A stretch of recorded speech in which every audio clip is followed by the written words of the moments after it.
This is Bucky. He is a goat, and once again, you can clicker train any animal. It doesn't matter if it's a cat or a dog or a goat or a horse.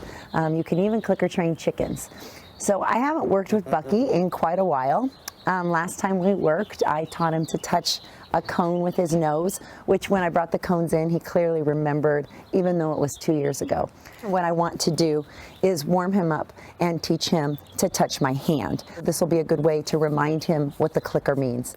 Once you find a treat that your animal that you're working with likes, then you can move forward. But obviously Bucky didn't like a lot of the treats I had brought, or wasn't as interested. He eventually ate some of the things, but what I found a horse treat that he really is liking.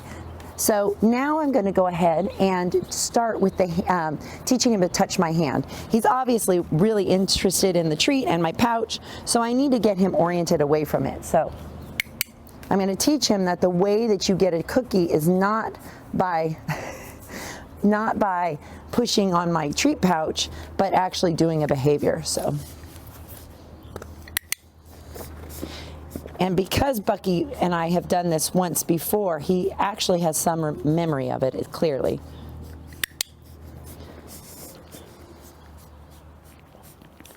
So now I can start saying touch. Oops, there's a carrot. Problem is I have too many carrots in there. It's right here. Touch.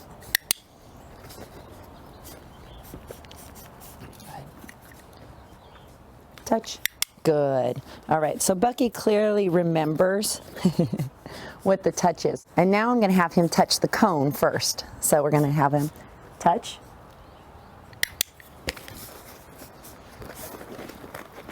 I know. Touch. No, all the way touch. Good. So I'm clicking when he actually makes contact with it, so he's isn't lazy about it.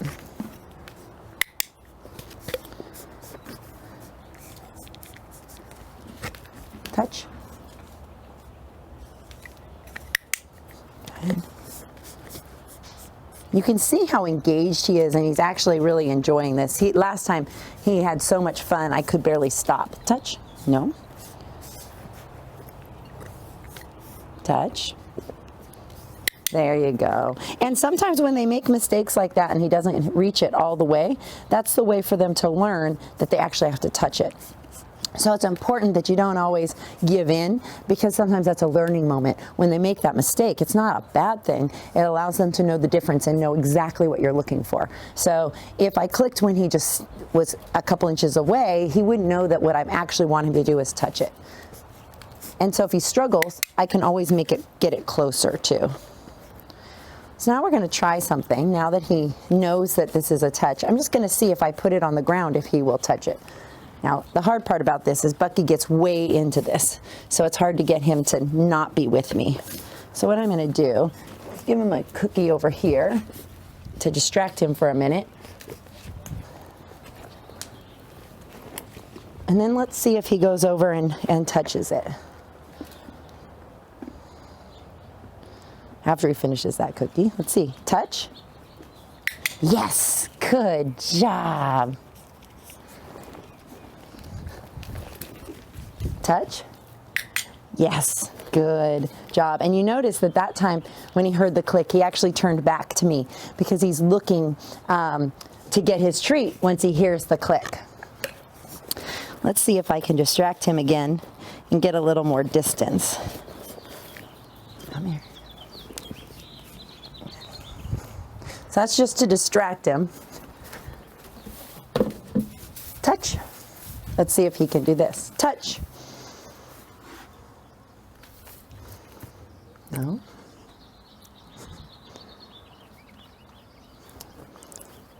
I'm going to give him a second and see if he can figure it out.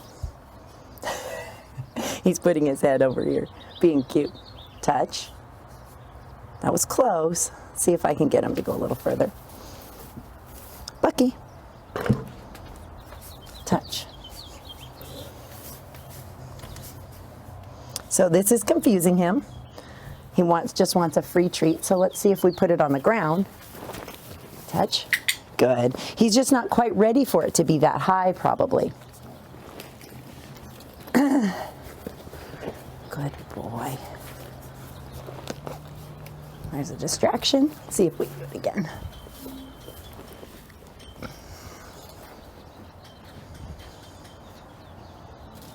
Touch.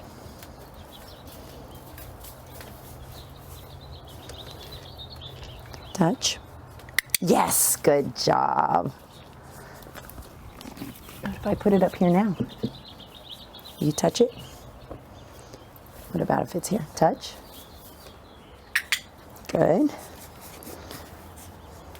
And sometimes moving things, it makes it more difficult. Touch.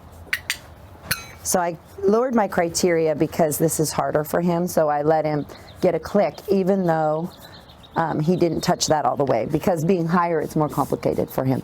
Touch.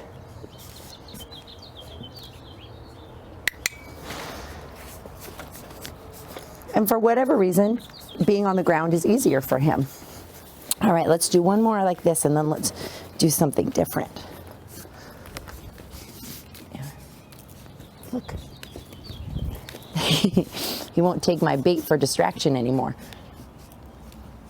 It's down here. Oh, he likes my training touch. So this is actually kind of a fun thing to recognize, is that he has the option of having free treats over there. I put some of the same treats I'm feeding him, but he would rather have work for the treats than just get them for free. So this just is a perfect example of how this kind of training, this positive training, clicker training, helps you bond with your animals.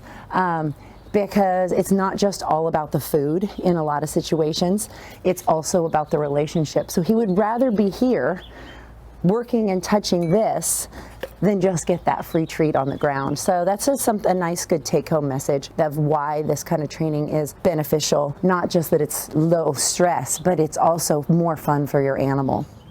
So I have some treats here in my hand, and I have the clicker as well. I'm going to start with him in front of me, and then I'm just going to see if I can lure him to walk around me.